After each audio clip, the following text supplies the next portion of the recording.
Hello, welcome back. Today I'll be ranking and reviewing more recent K-pop comebacks since there has been a new wave of comebacks in the past few weeks. Please note that in the time of me making this video more groups have released newer comebacks or have debuted, so I will review those hopefully soon when the time comes. I don't want this to be too long, but just remember that all of this is my opinion and you can have your own preferences and opinions yourselves. With that said, let's start.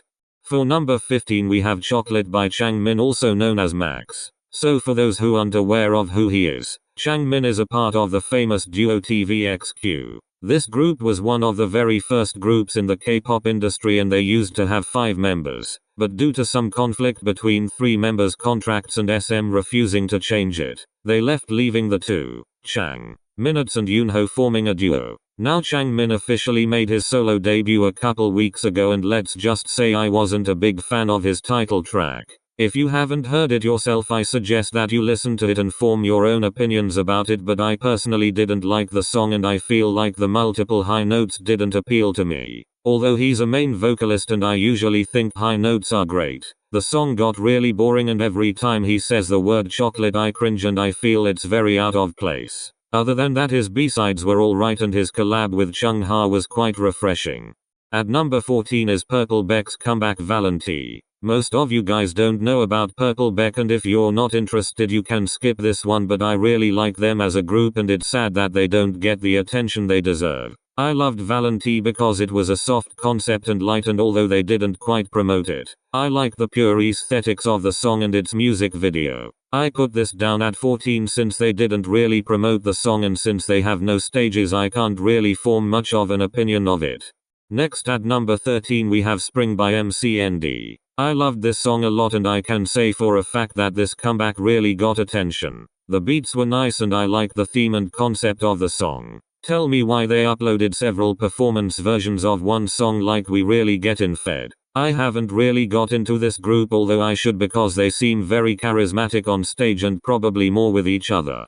For number 12 I have 8 by IU featuring Sugar. This song was pure art and I loved the aesthetics of the music video. It had this cartoonish animation throughout the music video and I was all here for it. Even though the song wasn't much of a bop, it had a deep meaning to it and I especially enjoyed that. Stream 8.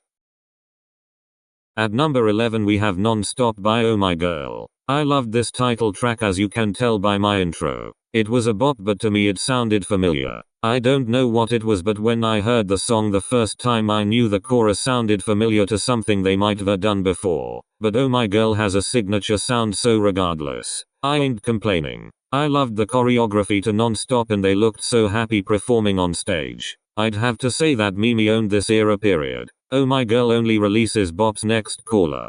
At number 10 we have Spit It Out by Solar. Can we talk about her shiny head for a second? Like, scrumptious. Anyway, Solar snapped in her solo debut and the song was really catchy and meaningful. RBW really went all out for her debut and I'm here for it. Although many parts of the songs were lower than her vocal range, I still loved the song overall and its message. My favorite part about her debut were those stage outfits and the backup dancers like RBW, really saving 2020. Next we have Zombie by Day 6 at number 9. This song was a bop and you can't try to convince me otherwise. I'm not sure what that music video was, but I thought it was pretty unique, adding a little stop motion animation in there. I hate that they don't get to promote because of the several members sitting out due to anxiety, but they need to take as much time as they need to rest and recover. I also really hate that JYP never gives Day 6, GOT7 or Stray Kids proper promotions whilst he's overworking ITZY and Twice to pay rent. If his boy groups got more promotions and were promoted properly, Day 6, GOT7 and Stray Kids might be awarded a couple of shiny trophies, but no. I'm sick of this mistreatment. Please stream Zombie and listen to the full album, it's quite swell.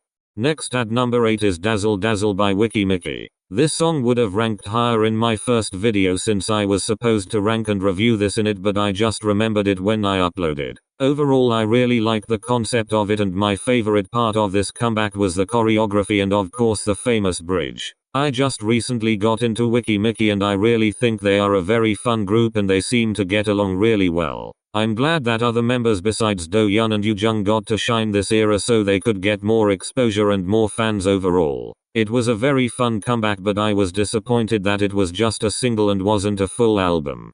Fantagio really needs to do better in promoting them because they clearly deserved their first win even before this era. Clearly they were robbed this era and it's just getting repetitive. At number 7 I have 19 by Natty. This debut was spectacular and I was really happy to see Natty get back on her feet after all that has happened to her in the past couple years. If you guys don't know or have been living under a rock, basically Natty is this girl from Thailand who competed in 2 idol survival shows. One being 16 for making the girl group twice and the second being Idol School, which formed the girl group Fromis 9. She was really close to making it into Fromis 9 but got eliminated in the last round if I'm not mistaken. After a while she disappeared and never really made many public appearances until she finally signed with Swing Entertainment to debut as a solo artist. I'm so happy for her and I overall loved the comeback and the choreography. This is only ranked at 7 because it was just her debut and usually debuts don't blow me out of the park. Anyways, stream 19. Next at number 6 is G-Idol or Idol's comeback. Oh my god. At first I really did not enjoy this song and I just thought the chorus was odd, having nothing much going on. But this song really grew on me after the third listen.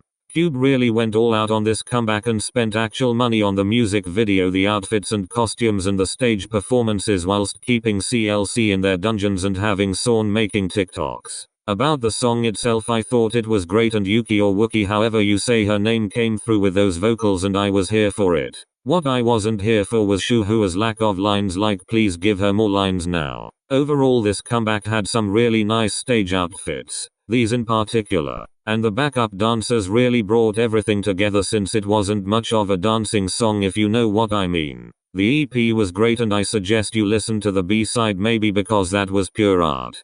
For number 5 we have Not by the Moon by GOT7. This song slapped like I never get tired of listening to it. Mark finally got lines. JB's high notes. Like this comeback is saving 2020 because Wuchili this year sucks. All my prayers got answered this comeback and all I have to say is that I'm really liking this concept that GOT7 is doing and I hope they continue doing it in the future because it really suits them.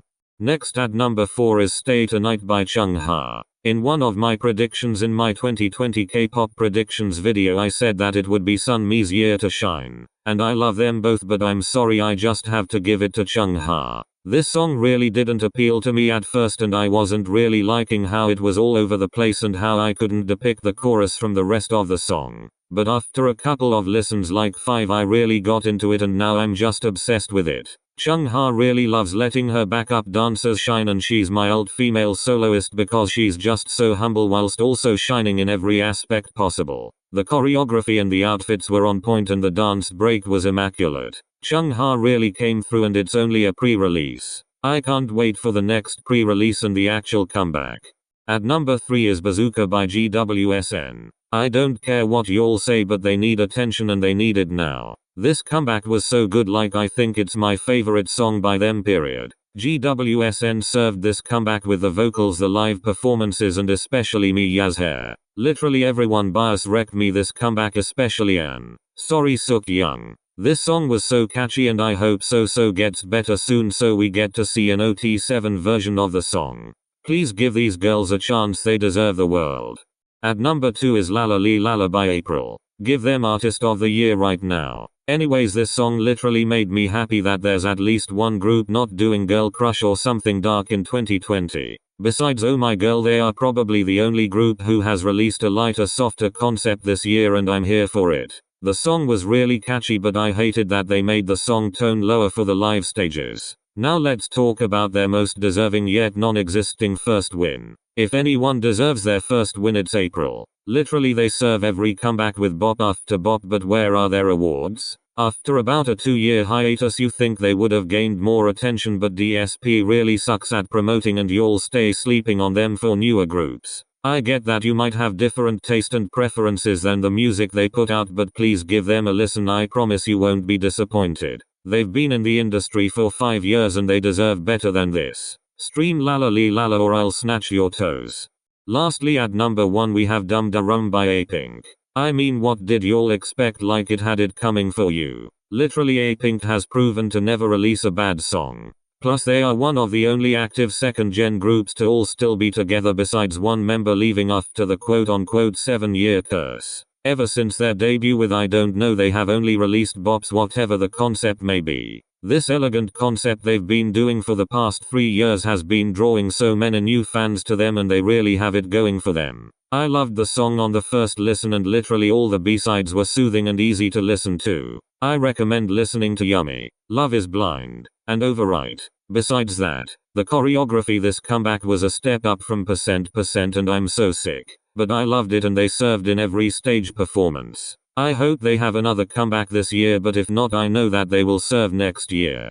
Okay, so that's basically it for this video. If you made it to the very end why not hit subscribe, like this video and comment what your favorite comeback was on this list and what I should review and rank next. Thank you for watching and I'll see y'all next time.